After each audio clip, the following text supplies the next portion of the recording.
This is Mike, and everybody watches AccessTV.org.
Welcome to Conversatio, the show that deals with making you familiar with a way to live. Today's subject matter is mind healing with a mind healer. I'm Prince Lee, and our guest today is Linda K. Ross, who's a Christian Science practitioner and spokesperson for Christian Scientists Connecticut Committee on Publication. Hi. How you doing, Linda? It's very good to have you here. I was looking forward to this moment here. Oh, me too. At the top of the show, let's clear up any type of confusion that still might be out there with Ms. Ross giving us a explanation of the difference between Scientology and Christian Scientists. We don't want you listeners out there being confused about the two subjects. Well, I'd just like to say that Scientology and Christian Science has absolutely nothing in common. That I think that there's a general confusion because of a similarity in the names, but they have nothing in common. Christian Science is based on the Bible. And go forward from there. Fine. That's kind of like one of my interests. I'm a wordsmith, and to me, the word science literally means the knowledge of God. And Christ Science, which is the actual name of the mother church, am I correct with that? First Church of Christ Scientists. Christ Scientists. Uh-huh. You're literally saying Christ's knowledge of God, which is a perfect tie-in because the church definitely is inclusive of the concept of Christ and his teachings and his knowledge so far as being applied to the mind healing. Am I correct with mind healing as a part of what the practice is about? Well, that's a term I don't use, but if that's your understanding, that's fine. So you're not incorrect. Christian Science is healing through prayer, and it's an understanding of prayer as Christ Jesus taught it in the Sermon on the Mount. And that practical application of, as you said, Jesus' understanding of his relationship with God, of Jesus' understanding of God's presence, results in healing, not just in Jesus' time, but I'm sure we all know of people today that are healed through prayer. And so Christian Science is the practice of that healing today. Let's debunk some things. Now, all Christian Scientists are not necessarily Christian Scientist practitioners. There's a difference. The difference being a Christian Science practitioner is how different than a Christian Scientist who is just a church member. Well, you'll find a lot of Christian Scientists who are or are not church members but call themselves Christian Scientists because they study the Bible and the writings of Mary Baker Eddy, who founded Christian Science, discovered it. She didn't create it. She called Christian Science a discovery because it's really something that's always existed. So people shouldn't believe that Mary Baker Eddy is held on the same level as Christ himself by Christian Scientists. Well, I would say that she writes that Jesus is our example. She doesn't say that she's the example. She says Jesus is. And so I would say, no, not on the same level. Not on the same but level. I didn't answer your first question, which was how are Christian Science practitioners different than someone who calls himself a Christian Scientist or someone who is a church member? And I would say they both heal, and they both believe and find healing through prayer in their own lives. The difference. Just the ordinary member. Oh, sure. Just Come to a rank Wednesday. and file. Oh my goodness, come to a Wednesday night testimony meeting, and this dearest, sweetest people who've probably been in this faith longer than me. I found it in college. Give the most beautiful healings. It's just heart rendering, and it's very instructive. But I became a Christian Science practitioner because people started calling on me to help them with prayer, and they were healed when we prayed together. And I was in business, as I told you earlier, for a number of years, and I had the opportunity to get an MBA, and decided instead of getting that MBA, I would find it more interesting. My heart was really with helping people, and so for that reason, I decided to become a Christian Science practitioner so I could do that full time. And a Christian Science practitioner, is not supported by her church. You know, a lot of churches support their clergy financially.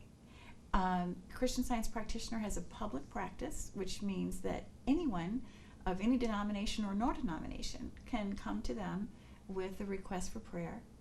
And that public practice is what is that's their income. That's how they make their living. So through prayer, the Christian Scientists can heal themselves. Oh, yes. Or they can call on their practitioners.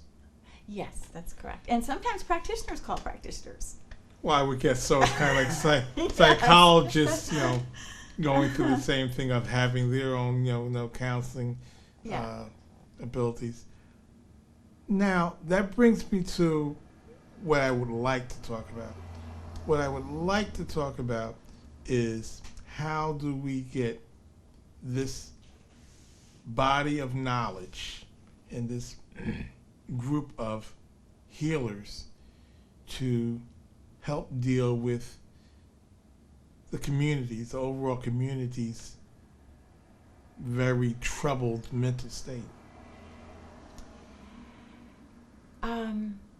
Well, I think first we have to take care of ourselves, and then the next step is to help others. And we can do that on the same day. It's not like we're going to spend years and years and years taking care of ourselves, and then one day we'll feel that we're okay so we can help someone else.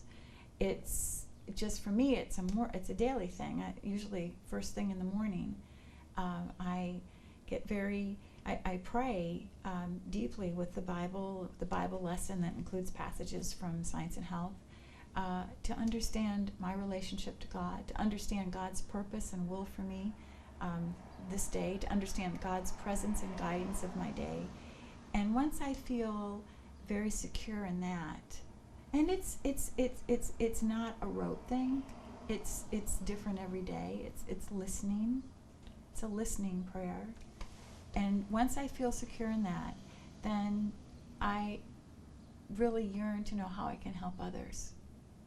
And I pray to do that. And that has led me, yes, to the Christian Science practice, but on a regular basis, it's led me to be involved with my community. And so you're active in the community. Oh my goodness, as a practitioner or as an activist, shall we say? Well, for me, I can't separate the two. Obviously, I do volunteer work as well as have my public practice. And for instance, some years ago, I started working with juvenile detention facilities with Bible studies. I was invited to do that first where I lived in New Jersey, and today I'm doing that with the New York Department of Juvenile Justice. And it's just heart-rending. It's wonderful to see young people come alive, to see a light come into their eyes when they discover a relationship with the Bible. I love that. So I do that, and I'm on a committee. I live in Norwalk, Connecticut, and I'm on a committee with the community of Norwalk and with the police, a group of people called the Sono Alliance, and we meet on a regular basis. In fact, I was just at one of the meetings with the police department last week. And prayer, I can't separate out the Christian Science practitioner. I volunteer for these activities, but it's my prayer that led me there, and it's my prayer that people have invited me to stay and continue. Well, would it be a positive thing if more Christian Science practitioners were encouraged to do more things in the community, for them to literally seek out community? I don't know what you mean would be encouraged to. It's where my prayers led me. More of you. I mean, it's where my prayers so led me. So if you have X amount of contemporaries doing the same thing you're doing, would it be a positive thing if more of the Christian Science practitioners like you were more community oriented? Well, I would think so. The need's there. Yes, and you. I mean, who doesn't respond to the love of God? That's what we're sharing, and to understanding more about their relationship with God, their relationship with the Bible, the possibility of healing, of experiencing healing in their own lives, just as Jesus taught. But you know what I think now tell me this, because I know you've got some ideas where you want this to go, and we only have 30 minutes. Okay. I'd like to say a little bit about Mary Baker Eddy. Just a minute or two? Sure. You probably know a little bit about her. A little. Well, one thing I love, because I used to be a pre-med student, and I love the fact that a doctor asked her to write this book, Science and Health with the Key to the Scriptures. I think you can find it in several different covers today. This is just one. Asked her to write that book. She had been healed through prayer of an injury that her doctor said she wouldn't make it through the night. They'd called her minister, they'd called her family, and she asked for her Bible, and she was left alone with her Bible. And turning to her Bible, she suddenly found herself well. And for the next 6 years of her life, she was known as a healer in her community in Massachusetts. And one day, she was called to the bed of a woman who was gravely ill, and her doctor was standing next to the woman's bed. And Mary knelt next to the bed and prayed. And the patient fell asleep and woke up after a little bit and was completely well. There was no evidence of the disease. And the doctor said to Mary, "How did you do that?" And Mary said, "I don't know. It was God." And then the doctor said to her, "You must write a book and give it to the world." That whole concept of a healthcare professional asking Miss Baker Eddy to give that knowledge to the world just gets me to thinking about not only healthcare professionals so far as being able to use this knowledge. Knowledge is knowledge, but also other denominations and other men of the clergy to seek this knowledge and to, at the very least, be aware of it so they could dispense with it to some degree to their congregations and their patients or whatnot. Just not necessarily being a Christian Scientist, but taking advantage and using the information that's out there. I'm a firm believer in using the resources that we have. And if that resource, if Christian Science as a resource is there, then everyone should tap into it, as opposed to going on with just the doctrine of their own particular belief systems. Well, you attended a seminar last week that I met you at, Yes. where we heard about from a It was an rabbi, interfaith. an interfaith Right. seminar, and we heard that healing is going on, not just in Christian Science, but in other areas too. Remember, Yes. there were several. An imam shared healing. Well, it's interesting. I guess what I got out of that forum was it's accepted that prayer heals. Okay. So it got to be what percentage was to be done by prayer alone, okay, or the medical profession. But there's no denying that the prayer was an element. Now, it seems to me that somewhere along the line that percentage or the focus, people should start thinking of it being more so prayer as opposed to, well, let me pray that my doctor's okay, let me pray that the medicine is going to pull me through that. Is that it's an element and it's agreed to by men of all different faiths and approaches, okay, but how big an element? And if the Christian Scientist says, well, it's the be-all, end-all, and they are giving testimony of these wonderful things that it's doing, then maybe it is the be-all, end-all. That's an individual discovery. It is. It's early today. I was just thinking about something I had heard as a young teenager by a charismatic Baptist preacher, and the occasion was a group of men who were like fishing, and nobody was doing well. Okay, so the minister, as it turns out, catches this big fish and like leaves it in the air, and told the others around him, "You see what prayer will do for you? Prayer will change things." Okay, and I always thought that was okay, all the mystery behind, like, you just got that fish, but in his mind, everybody had to know that prayer was able to do that.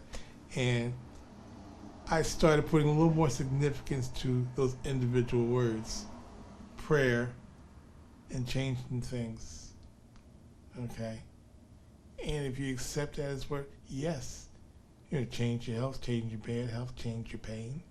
Prayer can change things. It does. And what prayer does is brings us in alignment with God, with the Word of God. And when we find ourselves starting to feel closer to God, and that becomes more important to us, we discover things change. And not always the way we want them to change. Obviously, if there's a physical problem, yes, there will be healing. But sometimes in my life, I've prayed about different things, work-related, relationship-related. Hasn't turned out the way I thought it should, and I've been praying. But down the line, I realized that I had to kind of let go of my will and discover God's good plan. And Well, I think that I don't always see that. we all have to accept that change is a part of life. Oh my goodness, yes. And if, like yes. my old minister friend, if prayer is going to change things, including our health, okay, Including our concepts and perceptions, which can be kind of surprising to us. right, To think that our minds, our thoughts. our opinions. I mean, sometimes it's surprising what things that prayer will lead us to let go of, things we didn't think we needed to let go of. It's interesting, this concept of words in the Bible. Mm-hmm. I've often thought how different the Bible would read if when you saw the word, if you saw the word things 50 times, that maybe half of those times was actually meant to be the word thoughts. Well, Do you ever work with Strong's Concordance? Slightly. Okay, it goes. I have this great. I can do it online with just like 1 or 2 clicks. It's wonderful. I used to have I do have the big books, but yes. These days I work online with it. But it has the original Hebrew for the Old Testament, Greek for the New Testament, meanings of the words, what the words meant when they were initially said or written, and surprisingly, often it's if you look up things in a certain passage, it could say something very different than you think it might, and then what you received by just reading it before you looked up the original meaning. So sometimes that's helpful because you might be right. I guess what happens is a lot of times, outside the context of the Bible, that we think of things more so to be like material in nature, but that's not necessarily the case. That we should think about, which is another one of those things about Christian science that has to be debunked about the Christian scientists' views on materiality. I think that kind of like prevents certain amounts of people sort of embracing all this. Who doesn't embrace health? I mean, really. Everybody embraces Everybody health. embraces health. But the approach of how you maintain it might be a little different, right? And so, really, think about that. Christian scientists are working towards health, just like the rest of us are, and myself included there, of course. And that is a result of prayer. I mean, it really, people find it astounding that there's a connection between thought, prayer, and health. And prayer is the change agent. Just last week I had an interview with a health editor. Right. And he actually became angry with me when I suggested that thought had something to do with health.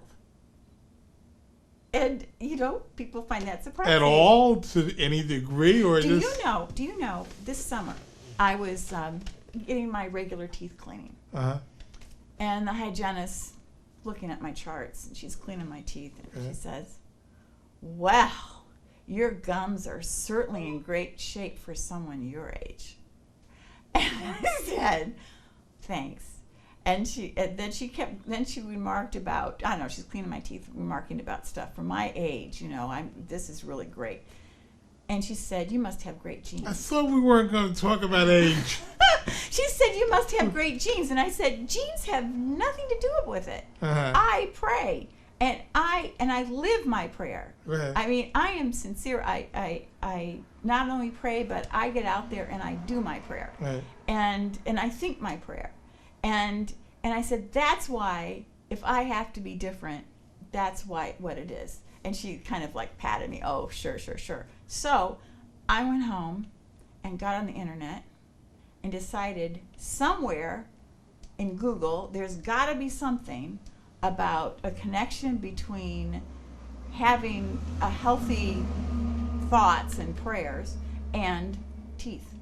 You're not going to believe it. There's a study done in Israel, published this summer. I brought a copy. I brought some reference to it if you want to look into it. That they actually brought religiosity, which is the measure of someone's faith. They didn't matter what faith. They had almost 300 participants, and they had them fill out this form. And those that listed on the form that they had a faith and that they prayed, actually, I should probably read you the exact results. No, you shouldn't. But they were I still want to get back to something. Measurably better teeth, fewer cavities than those. I mean, significantly fewer cavities than those who said they had no faith and didn't believe in prayer. That's interesting. And of course, I did let my hygienist know about that study. In fact, I wrote an article about it. I wrote her a column. I wrote a column about it, and I sent her the column. So there's a connection there. I had wanted to develop earlier about the Christian scientist practitioner seeking at the community. Oh, okay, go ahead. The flip side of that is, what can we do to encourage the community to seek out the Christian Science practitioner? Oh. Do we have to debunk some of the myths associated with Christian scientists? But it works both ways. You know, if you have people looking for you to help you out health-wise, then you should also look for them. So it does work both ways. Doesn't the general public have to kind of reestablish its view of Christian Science, and how can they be helped along to that understanding? What a great question. Do you have any ideas along those lines?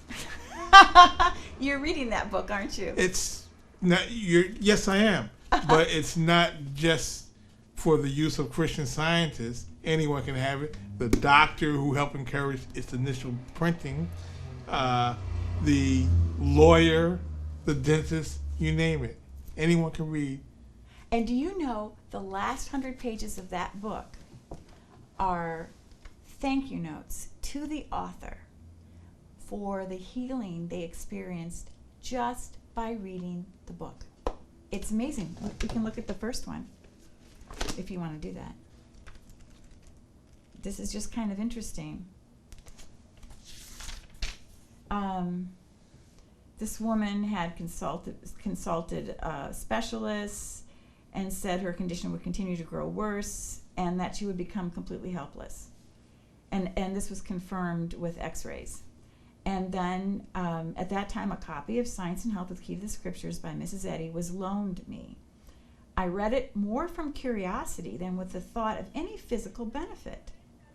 As the truth was unfolded to me, I realized that the mental condition was what needed correcting, and that the spirit of truth which inspired this book was my physician. My healing is complete, and the liberation in thought is manifest in a life of active usefulness rather than the bondage of helpless invalidism and suffering. So just reading the book, sincerely, like a conversation with a friend, starting at the first page, and just questioning, reading. So, and the book is available through practitioners, through the internet. It's through but you have to be sure to get an authorized copy. As we close out, you need to find this authorized edition, because unfortunately there are spurious copies on the internet. So be sure. I would go to christianscience.com. How about that? Go to christianscience.com. Speaking of going to Christian Science for publication information, which your position has a lot to do with, the reading room. Yes. The reading room. Yes. Mm-hmm. Just let us finish out with giving the public a better idea of what the reading room is all about. Because a lot of people, that's equals Christian Scientists, as opposed to the church, the mother church, or individual churches. It's more so this reading room. How should that be used? How does that tie into the whole philosophy of Christian Science? Mary Baker Eddy asked that her churches have reading rooms that are well located, and for the sale of what is available through the Christian Science Publishing Society, which are Bibles, which is the Christian Science Monitor, which you can also get online, which is Science and Health with Key to the Scriptures, and other writings by that author, which is a number of, for instance, a monthly Christian Science Journal, Christian Science Sentinel. Those are all available there. So are you saying that you have to like to read to be a Christian Scientist? Is that helpful or a no-go to it? I know a man who discovered Christian Science, and it changed. He was a painter, or carpenter. It changed his life. And he went to talk to a practitioner about it. And she said, "Do you like to read?" And he said, "No, that's why I'm a carpenter." 20 years later, he told me that he'd been reading since that day forward, and he loves it. So be open-minded. Well, not only is Christian Science heal our minds and heal our health, helps educate us also. We Yes. thank our guest, Linda Ross, for being here today, and thank you all for tuning in, and hopefully we're able to make you more versed in a subject matter today. Thank you.